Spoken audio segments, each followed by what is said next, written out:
Hello दोस्तों। तो इस एपिसोड की स्टार्टिंग भी होती है बिल्कुल उसी सीन से जहां पर टोरवो दूजाओ के ऊपर अटैक करने के लिए आगे बढ़ गया था। अभी ये दोनों एक दूसरे के साथ टकराने ही वाले होते हैं कि तभी इधर हमें लुओ फेंग और पूरी टीम को दिखाया जाता है जो कि बाकी कॉर्प्स ईटर्स को संभालने में लगे होते हैं। यहाँ इनकी ये फाइट चल रही होती है जिसमें हम देख पाते हैं कि ये लोग ऑलमोस्ट उनकी बराबरी कर पा रहे थे।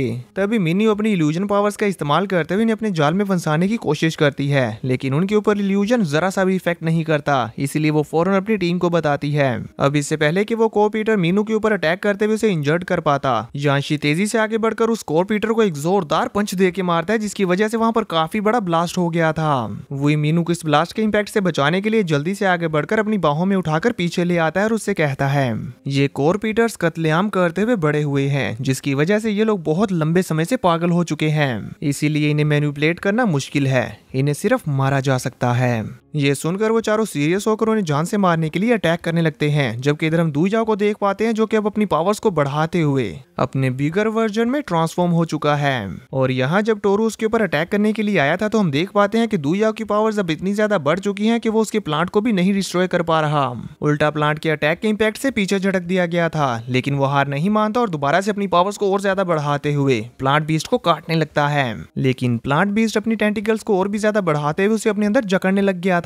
तो इसे बचने के लिए टोरू अंधाधुंध अपनी स्वॉर्ड्स को घुमाते हुए चारों तरफ स्लैशेस फेंकने लग जाता है और साथ ही साथ कहता है सिर्फ एक वर्ल्ड मास्टर अपने प्लांट के साथ अनडाइंग स्पिरिचुअल गॉड से फाइट करने की जुर्रत कर रहा है। अभी मैं तुम्हें दिखाता हूँ कि रियल पावर्स क्या होती हैं। ये कहते हुए वो अपने अटैक की स्पीड को और भी ज्यादा बढ़ा देता है और अंधाधुंध हर तरफ अपनी स्वॉर्ड से स्लैशेस लगाए जा रहा होता है, जिसकी वजह से दूयाओ के प्लांट बीस्ट को बहुत ज्यादा पेन हो रहा होता है और साथ ही साथ दूयाओ की हालत भी खराब हो जाती है। पर हम देख पाते हैं कि दूयाओ अपने इमोशंस की ऐसी स्टेट में है जो कुछ भी सुनने को तैयार नहीं और सिर्फ इसे मारना चाहता है। इसीलिए वो गुस्से में चिल्लाते हुए कहता है एमो एमो फाइट फाइट, हमें इसे किसी भी हाल में मारना ही होगा, चाहे मैं आज मारा ही क्यों ना चाहूं, मैं इसे अपने साथ लेकर मरूंगा। यहाँ हम देख पाते हैं कि एमो जो के टोरू के हाथों डिस्ट्रॉय हो रहा है, उसकी भी हालत काफी ज्यादा खराब हो चुकी थी। पर दूयाओ की इमोशनल स्टेट और उसकी हालत को देखते हुए वो भी खुद को संभाल कर दोबारा से उसके साथ फाइट करने लग जाता है और अपने टेंटिकल्स को और भी ज्यादा बढ़ाने लग गया था। लेकिन अब टोरू के लिए इसे डिस्ट्रॉय करना कोई बड़ी बात नहीं थी। वो आसानी से एमो को डिस्ट्रॉय करते हुए दूयाओ के करीब आता जा रहा होता है। उसे इस तरह से तेजी के साथ अपनी तरफ आगे बढ़ता हुआ देखकर दूयाओ अपनी पावर्स को देखते हुए कहता है सेवंथ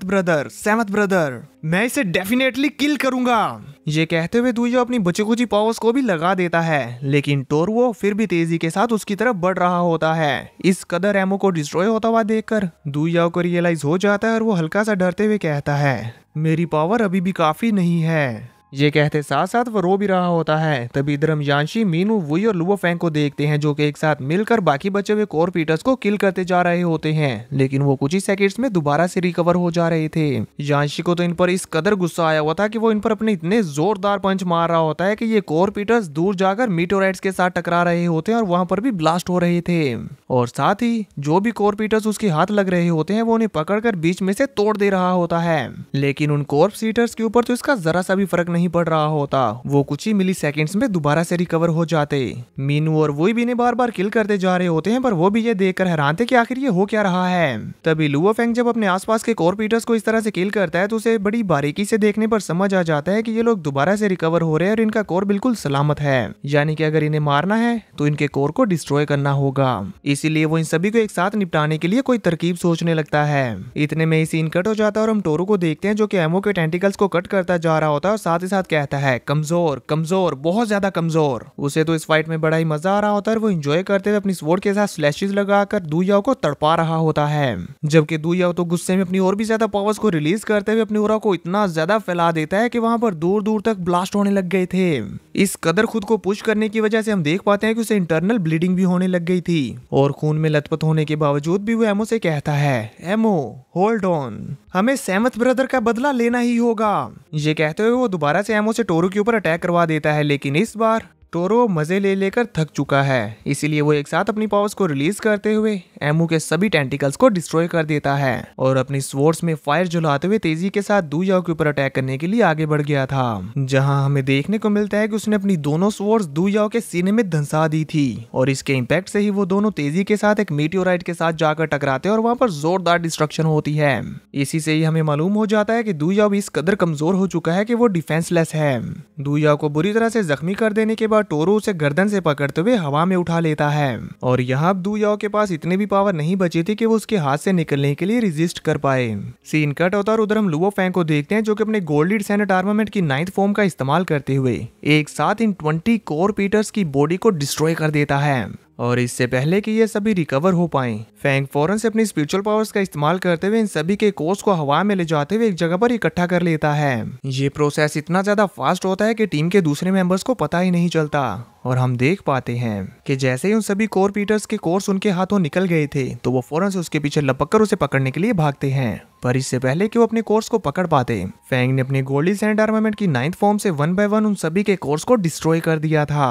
और इसी के साथ उन सभी वर्ल्ड मास्टर लेवल पर मौजूद कोर पीटर्स की बॉडी 1 by 1 ब्लास्ट होकर डिस्ट्रॉय होने लगती हैं। उन सभी को इस तरह से अपने सामने ब्लास्ट होता हुआ देखकर वही हैरानी के साथ कहता है, डिवाइन आर्मामेंट लेवल 9। तभी मीनू कहती है, मैडमैन ये तो बहुत स्ट्रॉन्ग है। ये तीनों एक बार फिर से लुओ फेंग की एबिलिटीज को देखकर शॉक हो चुके थे।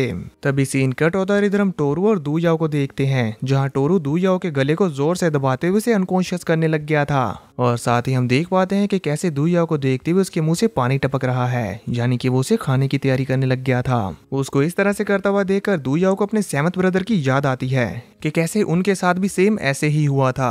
और उसके इमोशंस एक बार दोबारा से ट्रिगर होते हैं और वो गुस्से में अपनी बची कुछ और भी ज्यादा पावर्स का इस्तेमाल करते हुए टोरू को जकड़ने लग गया था। लेकिन टोरू इतना ज्यादा पावरफुल और फास्ट है कि वो इजीली एमो के टेंटिकल्स को डिस्ट्रॉय कर देता है और तेजी से अपनी स्वॉर्ड के साथ दू याओ की गर्दन को टारगेट करते हुए उसके ऊपर अटैक करने लग गया था।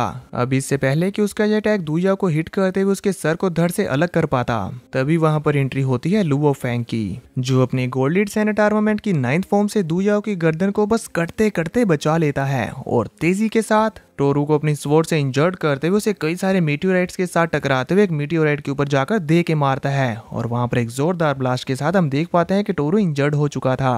वो बड़ी ही मुश्किल से खुद को संभालते हुए कहता है, आखिर इस टीम में एक ऐसा पर्सन कैसे हो सकता है जो कि एक अनडाइंग स्पिरिचुअल गॉड की पावर्स के साथ मैच कर पाए।